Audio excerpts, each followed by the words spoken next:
Hi Year 8, Miss Williams here. I'm just going to go through this extract from Dracula. Starts with Jonathan Harker's journal on the 5th of May. So we know it's going to be quite personal thoughts because it's a journal. So read along with me, please. I began to rub my eyes and pinch myself to see if I were awake.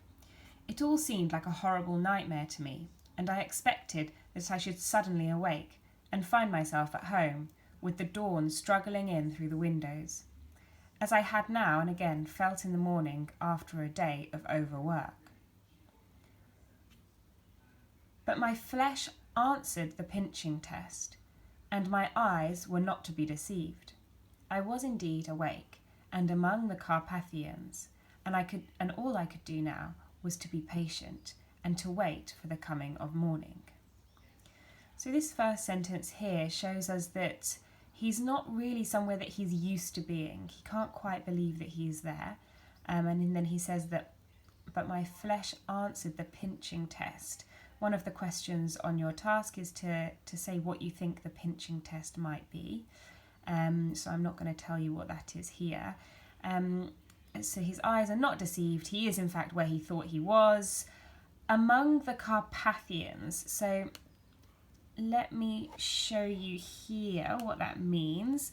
So the Carpathian Mountains are in Romania, which is a country in Eastern Europe. So if I just zoom out, you can see there, you've got the United Kingdom here, and Romania is all the way over here, and the Carpathian Mountains are some very beautiful mountains there. So he's kind of in the middle of nowhere, not somewhere that he really recognised in the Carpathian Mountains. Okay, and so he's just patiently waiting in bed for the morning to come.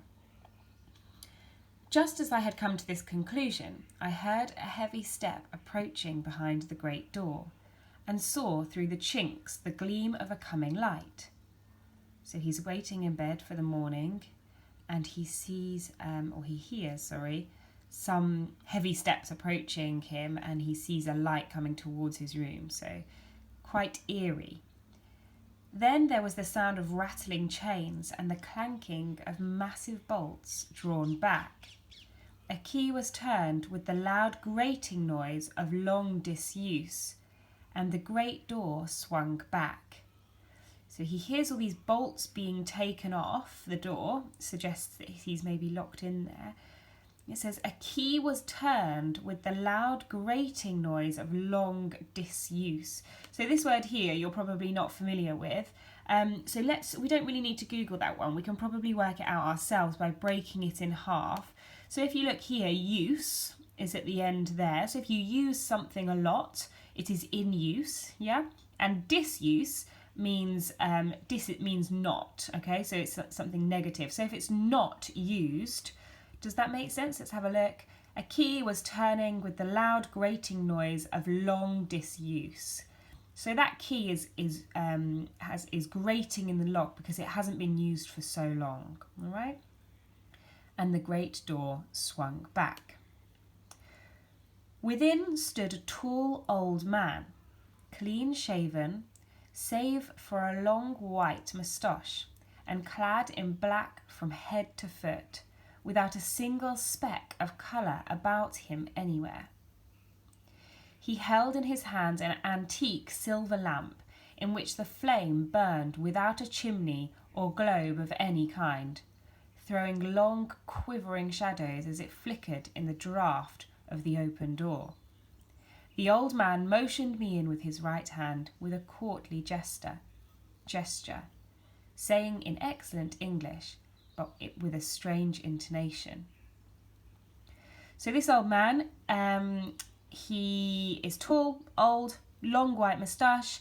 He's only wearing black, which I think is a really good image for the Gothic.